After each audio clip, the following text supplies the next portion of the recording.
Brookwood Mine Number 7, Swan Crossing. The Swan Crossing Mine is located approximately 30 minutes east-northeast of Tuscaloosa in Brookwood, Alabama. Brookwood is home to many coal removal operations involving both open pit and underground techniques, along with natural gas and oil wells. Jim Walter Resources, a division of Jim Walter Energy, controls and operates the mine in which high-quality coal is extracted from several seams located approximately 200 plus feet beneath the surface. The overburden material which is removed is made of two distinct layers, the first being composed of silty sand to a depth of approximately 40 feet, and the second being composed of shale rock formation to a depth of approximately 200 feet. The coal seams being extracted were once visited by early underground miners in the early 1900s. Evidence of the underground tunnels can be seen as fractured rock and out-of-place rock strata from the collapsed paths. Each day a series of blasts loosens the overburden material for awaiting excavators and off-highway dump trucks to haul the material away.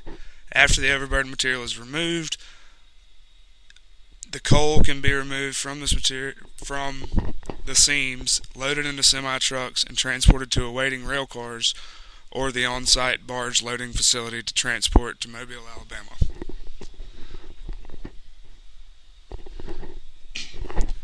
The process we observed included loading, hauling, dumping, and stockpile maintenance. The equipment used was all Komatsu brand products, and some of those are listed here. This is a picture of the rock bucket excavator. We observed the company using only one of these. This table shows the equipment we observed. The dozer, Komatsu 475A. There were two of these maintaining the stockpile. The Komatsu HO 885 truck. There were 5 of these, and each of these trucks has a 45 cubic yard capacity. Komatsu PC2000 Traco, as you saw on the previous slide, has a 17.5 cubic yard bucket, and they were using only one of these in the process. This is a snapshot of our Easy Strobe baseline model.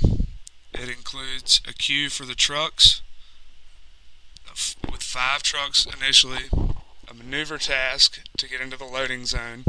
This is the loading task. The Traco has a swing empty task, a fill bucket from the overburden, swing loaded, load the truck.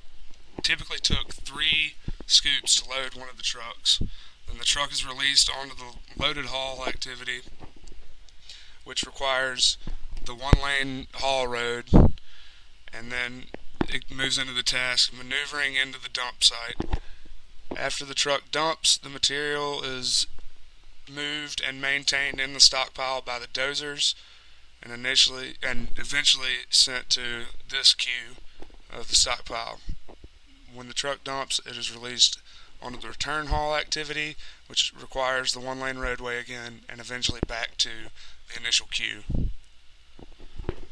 We were told upon visiting the site that the crews were able to produce or move 6,000 cubic yards of material per shift. We ran our simulation at 9.5 hours for a 10-hour shift, including a 30-minute lunch break. As you can see here in the table, we were able to move 6,037.5 cubic yards in a 9.5 hour shift. To optimize our model, we changed many variables. First thing we did was remove and add trucks. We eventually added another excavator. Then we added 2 loading zones for one loading zone for each excavator.